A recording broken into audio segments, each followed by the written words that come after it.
My name is Manpreet Singh, and I am from district Amritsar in Punjab, in India. And how long have you been in the UK, and what were the circumstances around why you came here? I'm here since almost 10 months. I came here in October, and I came here to study.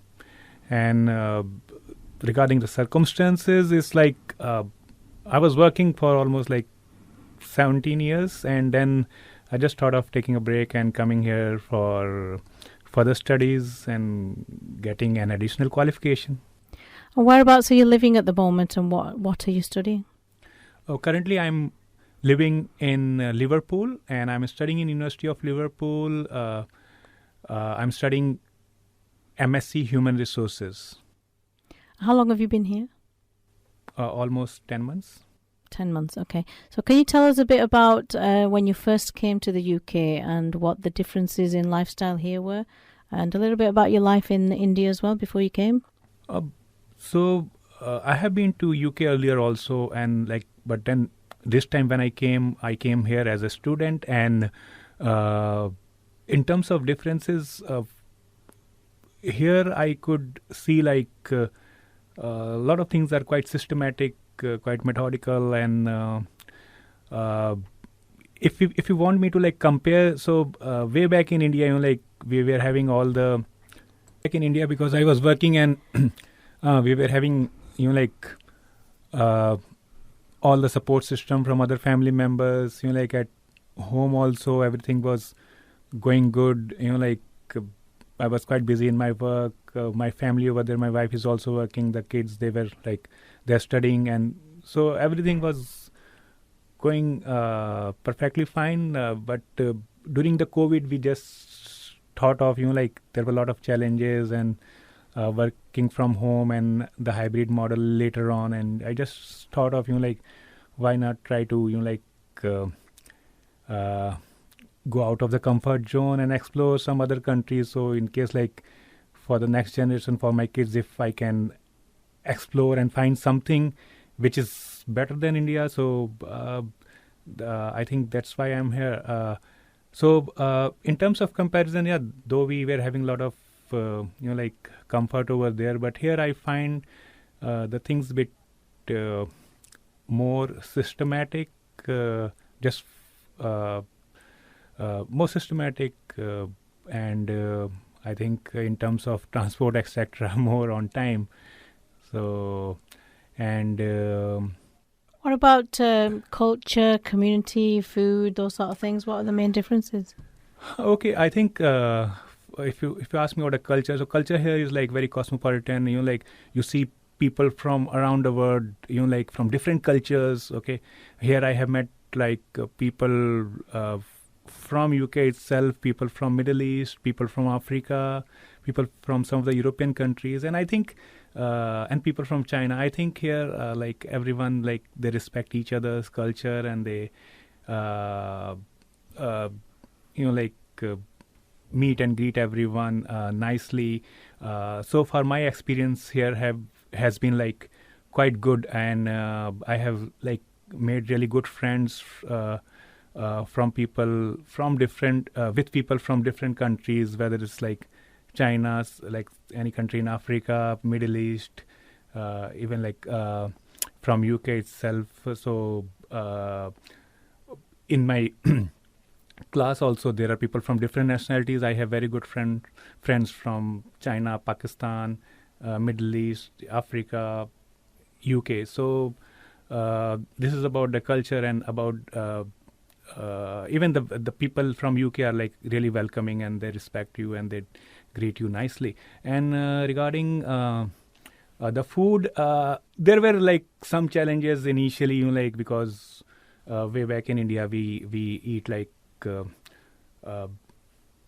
very good, and you can say well cooked and bit spicy food.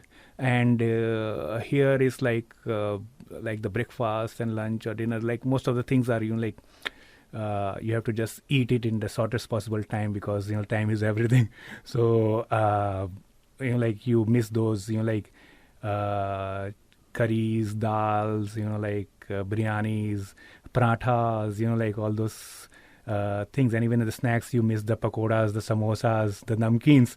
But I think slowly and gradually, I'm used to, what we have here, like all those things. But if you are at home and you know how to cook, I think in the recent past, since I'm here, I have learned how to cook like some of the things, I know like some of the recipes. And so this is about the food thing. I don't think like I faced any challenge, but it's good to find new things. Like now I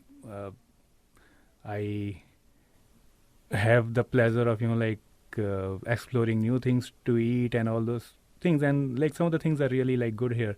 And so we covered culture, food, and the weather and your community. Do Okay. you meet many Sikh people in Liverpool? Right. So about the weather, I live in Liverpool, and because it's like just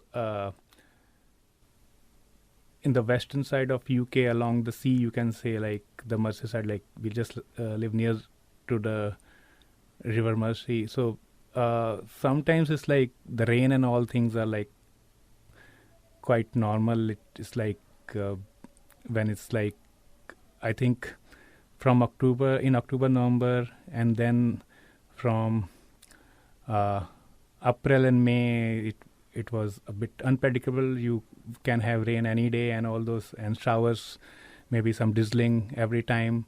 In the winters, like December, January, February, I think it snowed. There was a lot of snow, like I think 3 times. But to me personally, I enjoy every weather. If it's raining, I enjoy rain. If it's snowing, I enjoy snow. So I think it was not a challenge, but it was for me, it was a way to enjoy the change in weather, and that's how you acclimatize yourself with everything. So weather is quite okay. If I compare that with India, one good thing is like it's not that hot. Okay, so that's a good thing. And regarding the community, so almost every weekend on Sunday, you can sometimes I also skip, but I go to Gurdwara, and there are like about on an average 100 to 200 people. They come for the prayers every Sunday. Sometimes if there is any special occasion like the New Year or Baisakhi or any Gurpurv, then maybe the number goes up to 300, 400, or I think even 500. But I go there, I listen to the Gurbani, and then Ardas, and then I have the langar with everyone whosoever visits there. And after that, I do seva, I do the dishes and cleaning. So I think I have met like many people in the Gurdwara from India, also from Pakistan, and also from Afghanistan, who recently migrated after all that has happened in Afghanistan. So I know quite a few people from my community, and then it's not only about like the people from India or like Sikh people, but I think other people also from Pakistan or other Asian countries. So we are really good friends. Even the people from UK. So in terms of community, like the people around me, we are really a group of good friends. We help each other, support each other. So apart from family and certain foods, what are the things that you miss the most about India? The thing which I miss apart from the family and food is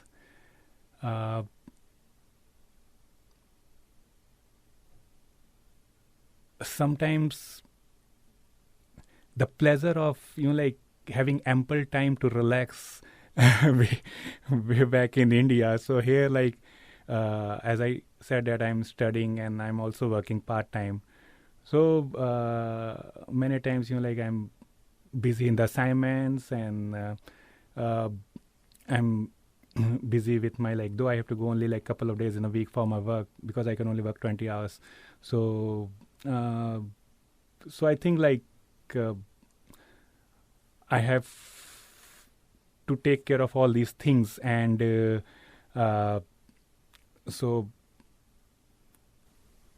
maybe I'm not that much organized, but I think in India I was uh, getting some time to, like, go out with friends and families, and here also I get, but there is always a pressure, okay, because you have this pressure of completing your studies, okay, doing your assignments on time, going to the classes, and also you, like, at the work front. I enjoy my work and I am very passionate about whatever I'm doing, but uh, I think this is what I miss. Like in India, I think I was well organized because everything was very, like for me, like I scheduled everything very properly. So here I have to do everything on my own. So So tell us a little bit about your family life in India. You said you have a wife and children there.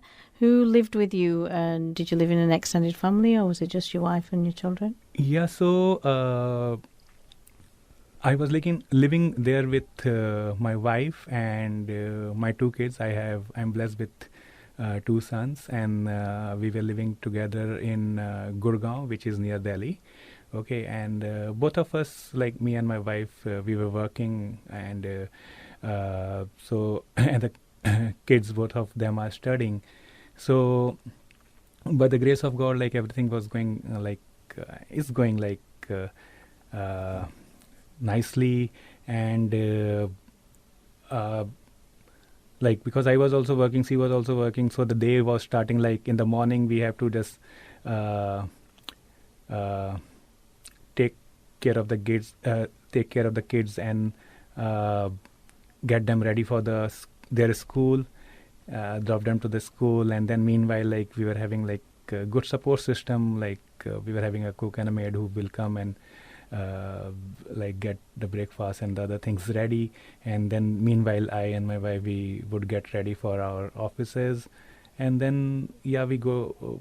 I used to go to my office, used to go to her office, and then in the afternoon, like because her office is very near to the home and to the school where so she would come back and get the kids back, and then in the evening I would come back and then spend some time with the family. Sometimes like once in a while, like maybe once or twice in a week, we used to go out, on Saturday and Sunday, let's go to a nearby park or go to cinema, or like uh, some relatives home. So this is how it was going on. There was like some like everybody like around the globe was affected by COVID. So during the COVID times, we have to be indoors for like I think for 7-8 months. So we were like everyone, like as everyone, we were also cut off with the entire world, you can say, but somehow we managed that. And so we have the place where we live, we have a very good park and a ground. So I used to like pass like my time like on maybe Saturday, Sunday, or in the evening, go out and play with my kids, or like sometimes spend some time with my friends and relatives and my colleagues. So it was going really good. Everything was well scheduled, well planned. So Can you tell us a little bit about your childhood? Where were you born, and the family setup where you grew up as a child?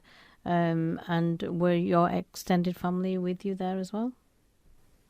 okay, so so the place where I was born is known as Sardar Nagar.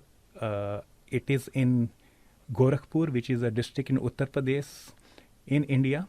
So I will just give you a background about Sardar Nagar. So you can say it's an industrial area, and used to be industrial area. I can say now. And at that point of time, like around 1930s, so there were the Britishers. They established 2 sugar factories there, and they used to be one of the biggest sugar factories in the entire Asia at one point of time. And then, in addition to sugar factories, there was one distillery, one steel mill, one rolling mill. So imagine like almost around, 1920s or 30s, almost like 100 year back. There used to be like these industries with their own railway line, with their own even like own runway. Okay, so an own hospital, own club, every facility, all the people, those who were living, like they were having all these facilities, and so it was also cosmopolitan area, because till I think, as far as I remember, till 1990s. So they're like even like some of the people from Europe, like they were living till late 1990s, and people from all the religion, like Hindu, Muslim, Sikh, or Isai, like the Christians, they were living together. And as I said, it was a very cosmopolitan culture. We were having all the sports facilities, like the cricket stadium, football stadium, the club, basketball, even indoor, facilities like badminton and table tennis and all these things. So I was born there, and I was having all these, like access to all these places, and I could see like people like enjoying all these facilities, and some of them, they really excelled in sports. For example, there's one person whose name is Said Modi, and he was in India's #1 badminton player, the champion for around 9 years. So there were other personalities also who who were from this place, and they are well known in India. So so this is the place where I was born. I studied there till 12th class. After that, I went to Amritsar for further studies. I studied in Khalsa College. So I have very good, fond memories of this place. As I said, there used to be all the facilities, everything, and I really liked that place. Yeah. So during my childhood, I was living with my parents, my mom and dad, and my dadaji, and also my aunt, like my buaji, and she used to live like nearby. And my nanaji and mamaji, they were also like not far. So we used to meet quite often, and my cousins and everyone, we used to play together, and it was a joint family, you can say. And even in that place, there were few neighbors who were a part of extended family, because maybe a distant relative, like that. So we were knowing lot of people over there, and it was you can say a good joint family, a big family living together, and yeah. So I used to go to my nanaji house. I had 4 mamajis and 1 masiji.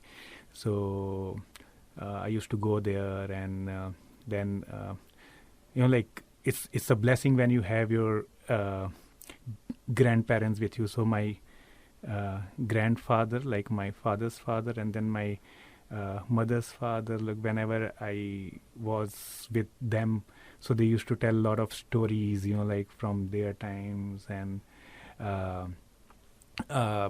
so my paternal grandfather, so he was from Amritsar. So then he moved to this place, Sadanagar, in around 1930s. And then my maternal grandfather, so he was from Lahore, and then after partition he moved to India. He was working in railway, so he worked initially in railway at Amritsar, but then he started his own business near Gorakhpur. So Did your grandfather ever tell you about his life in Lahore and the circumstances surrounding why he had to leave?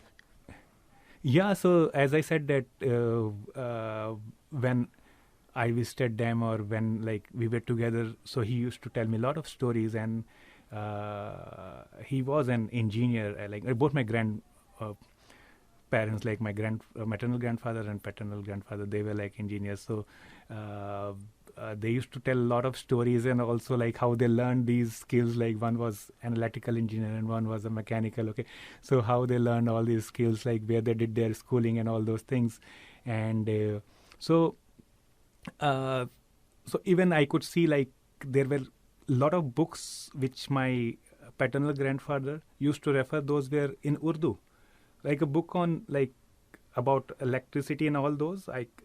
I could still remember like written in Urdu with all their diagram, like the like the electrical circuits and all those, but it was in Urdu. So he knew Urdu. Even my maternal grandfather, he knew how to read and write Urdu. So they used to tell a lot of stories. So regarding some of the stories from Lahore, so my Nana ji, my maternal grandfather, so he used to tell like they used to live near some Shalimar Bagh in Lahore, and then there were 5 brothers. So the eldest brother of my Nana ji was the youngest. So he used to work in ordnance factory in Lahore, and then at a time of partition, my Nana ji was around, he was quite young. So, but when he came to India, he started working for the railways in Amritsar. So he used to tell like what happened at a time of partition. So they were having this like the Haveli or home near Shalimar Bagh, but then they have to leave everything there. They were having sisters, but all were married like towards this side of the border. So, but then these people, they were having like their home in Lahore, so they have to leave everything as it is. They just came back, and like my Nana ji, he got a job in railway, but then after a few years they decided to do their own business and like this. So they used to tell like it was, no one even imagined that a day will come where they have to leave everything like that. And I still remember they were telling like my Nana ji used to tell that Lahore used to be a very like big center for commercial activities, or even like bigger than Delhi. So for the business and all those things, Lahore used to be much bigger and than any other city in Punjab. So and they were like really, like they were prospering there, but everything just changed in few days when they have to leave everything and come back here. Did you get to know about any of the reasons why they felt they had to leave at that time? Were they told to leave, or was it a collective thing? How did it happen? Do you know? As far as I remember, like as it told, like it was all chaos, and like it was a shock for everyone when this was announced. Like they have to, like I think most of the Sikh and Muslim, they were just running to this side of the border when they came to know, okay, this is going to be the border. And I think the Muslims, they were just running towards that side of the border. So like I'm not very sure they were told, but I think it was a family decision for them, keeping in mind the safety and security at that point of time, and the future. Because I think whatever he shared with me was all the good things, like how they used to live in Lahore with everyone, it amicably with their neighbors and everyone. Like it was, everything was good. But suddenly something happened, and everybody was like fighting with each other and all those things.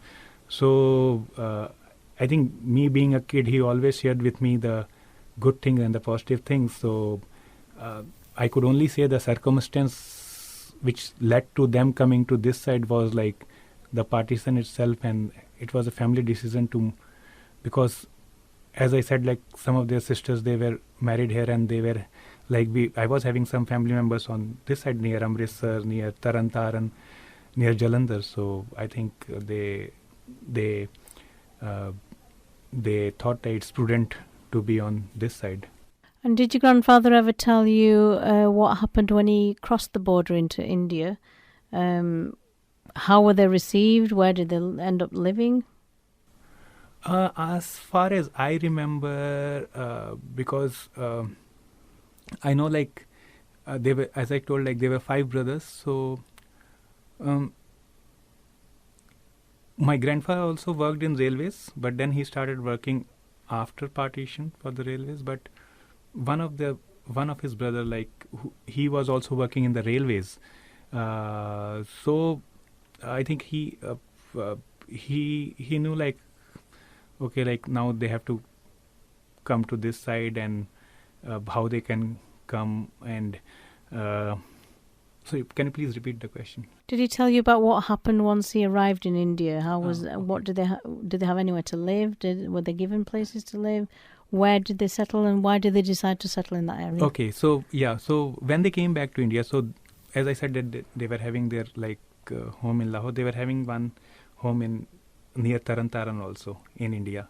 So it's not like they had to really struggle. Like I think that way, like there were a lot of families who were having nothing, but they were like a bit blessed in this sense, because they were having a house near Taran also. So they stayed there after they came back. They came to India after partition. And you mentioned earlier about your mother-in-law that she lived in what is now Pakistan as well. Do you have anything to tell us about her and her journey to India? I don't know much about her childhood over there, but I just know like her birthplace is Peshawar in Pakistan. So her parents, her father and mother, like they were living in Pakistan, and she was like very young at that point of time. And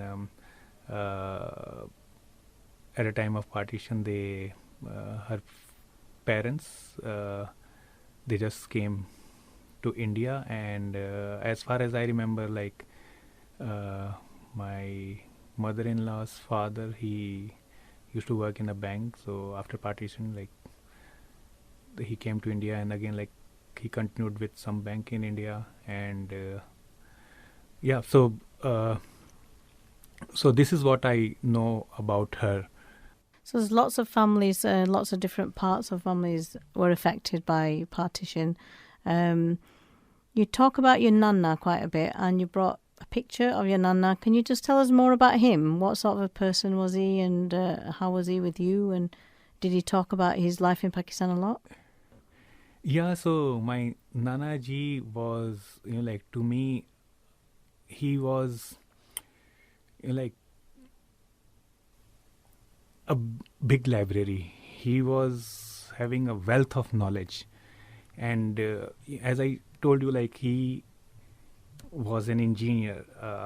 So he used to share, and he always believed in facts and the real things. And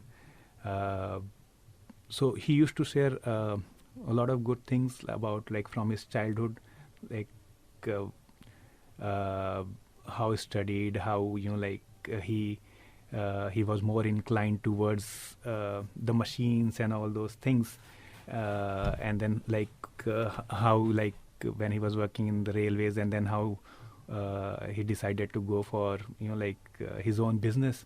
So so he used to tell me a lot about like the history, also about the religion, like Sikhism, also about I still remember, like, he used to ask me, okay, tell me how the aeroplane flies, okay, what is the principle behind this, how this like the motor works, okay, small things, okay. how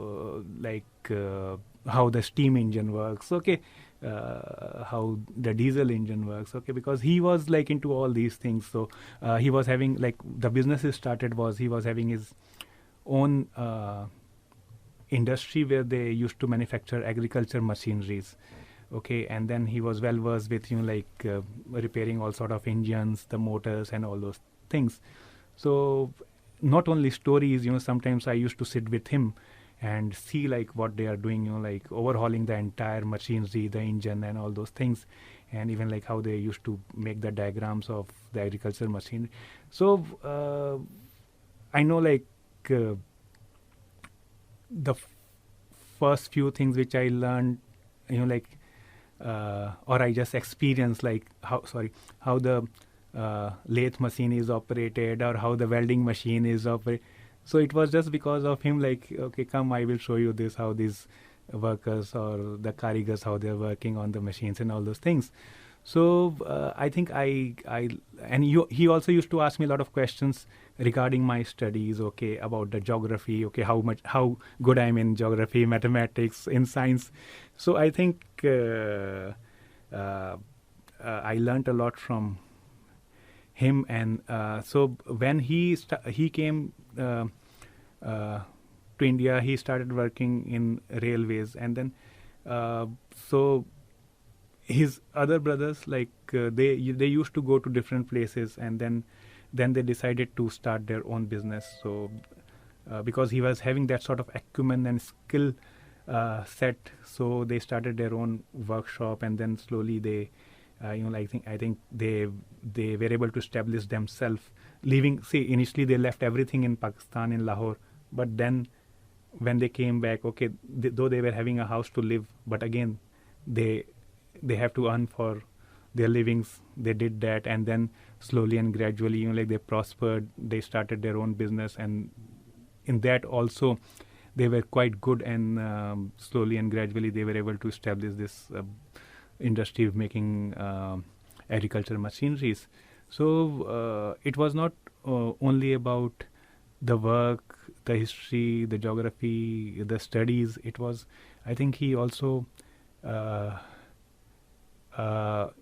teased me or made me learn that if you are dedicated, passionate about whatever you do, if you are hardworking, so you can achieve everything. So he was he always, as I said, that he always used to say all the good things, all the positive things, and also he teach me how to believe in God. And one good thing is he was also very good in doing noble cause or helping others. I still remember that he used to donate a lot for the langars, and he all the people who were working with him, he helped them a lot on the during the festival, used to give a lot of gifts to them. So I think this is all what I have learned from him. And Manpreet, what's your opinion or your thoughts on partition now?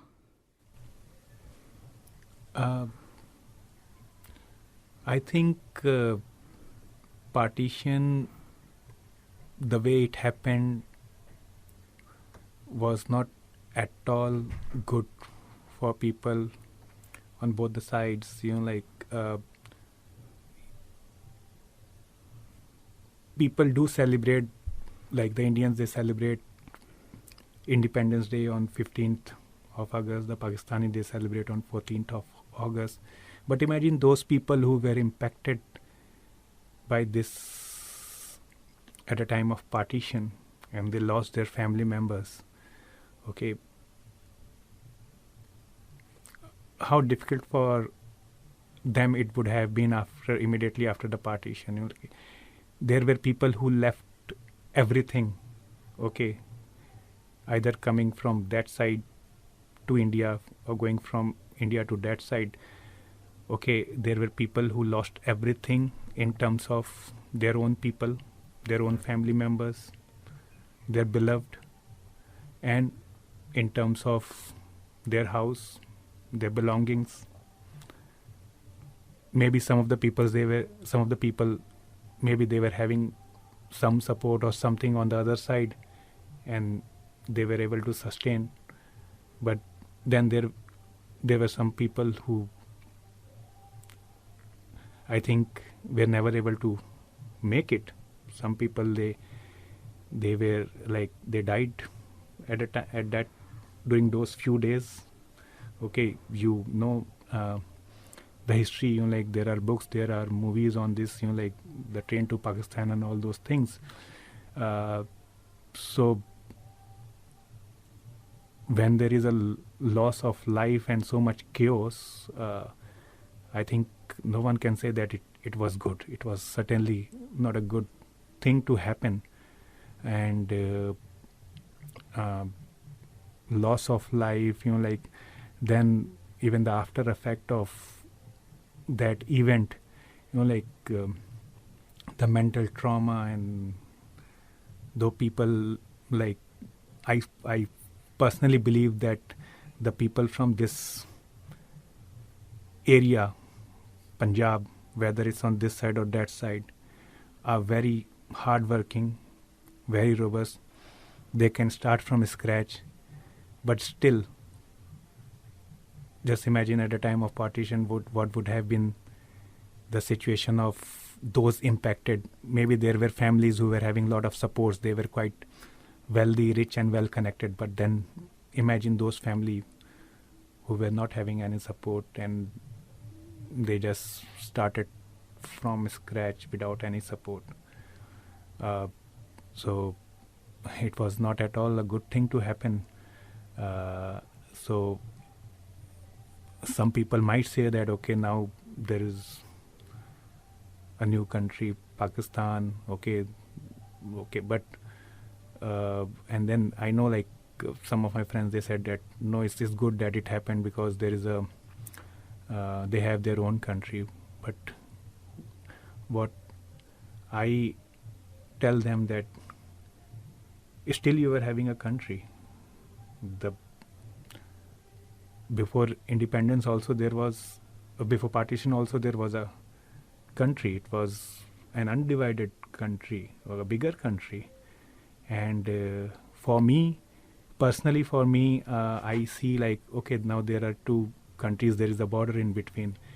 But when I meet people from that side of the border, from Punjab, we share the same culture, we share the same language, still we like the same type of music and food. So I think that is just a line, a border in between. Personally, we are very well connected. In the media and all those, there might be a lot of things like, the history, like about things not going smoothly. There are differences, but I think that is at a higher level, at a political level. When I see someone from Pakistan, or when my Pakistani friends, they meet me, we never feel any difference. We sit together and enjoy a cup of coffee, or we enjoy, like if there is a festival like Eid or Baisakhi, we just enjoy and meet and greet each other. So to me, like, partition was not at all a good thing to happen. And on one more aspect, I would say, like, for example, my Nana ji, he has to leave everything, like their house in Lahore. Okay, they have to just leave. You just see there are a lot of places of religious importance for Sikh, like the Nankana Sahib, okay, the Kartarpur Sahib. So now people want to go there, okay, want to pay their like do the prayers, or okay, but they have to go through all those like process, the visa and all those things. So the people who were in Punjab, they lost like even access to their holy shrines, the places of religious importance. So on this front also, see, you can just see like the loss, because as far as I remember, when it was an undivided India, people, whether they are Hindu, Muslim or Sikh, they were living together quite happily.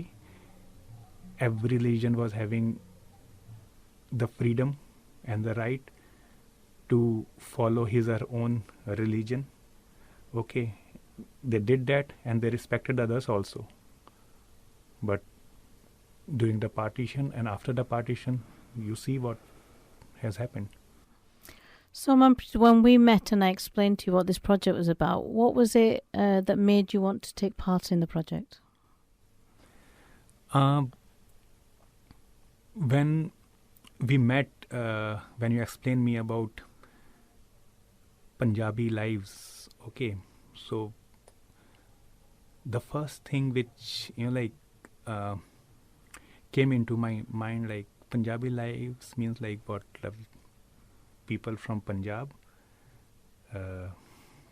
like Amritsar, Ludhiana, Jalandhar, somewhere in Punjab in India. But then said no, not this Punjab, the undivided Punjab,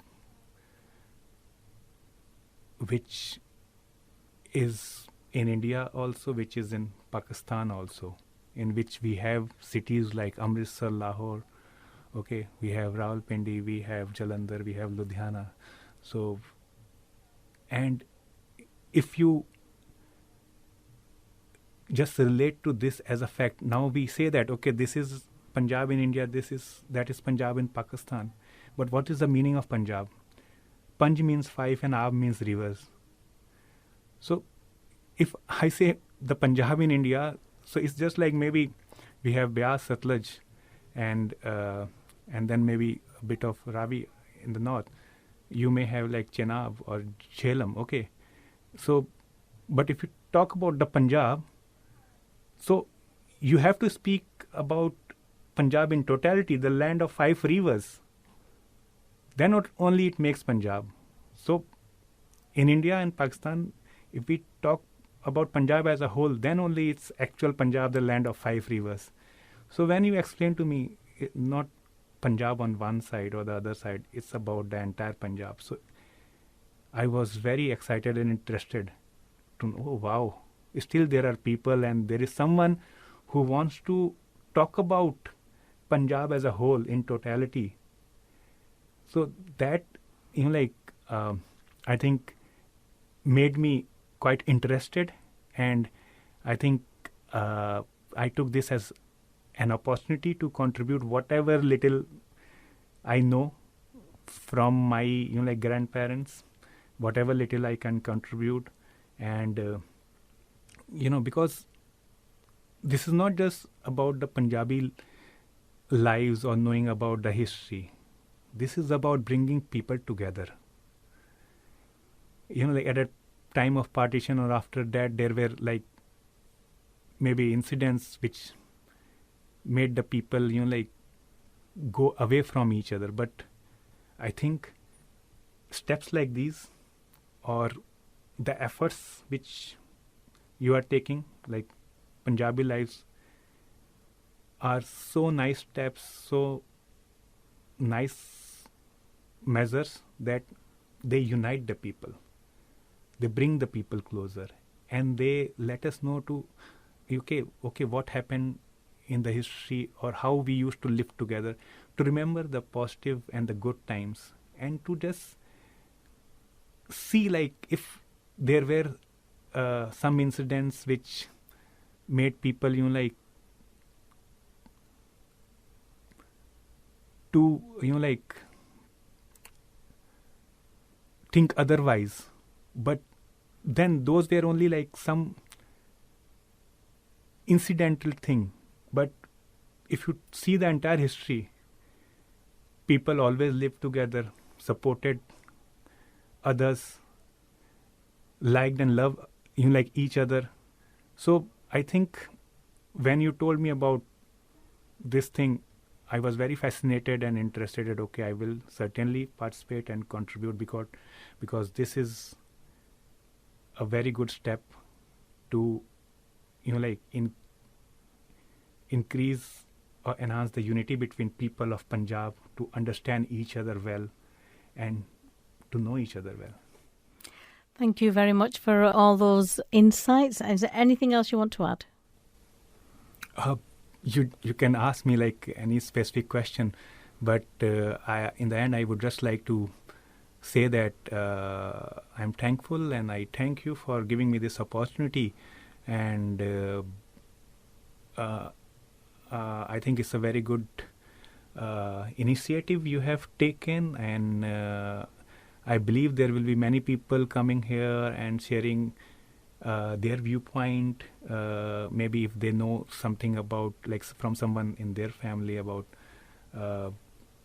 what happened during the partition, and how as a Punjabi they respect and like believe in each other. So I think that would be good, and that would certainly help in understanding each other better and enhancing the unity and brotherhood. So thanks a lot for giving me this opportunity.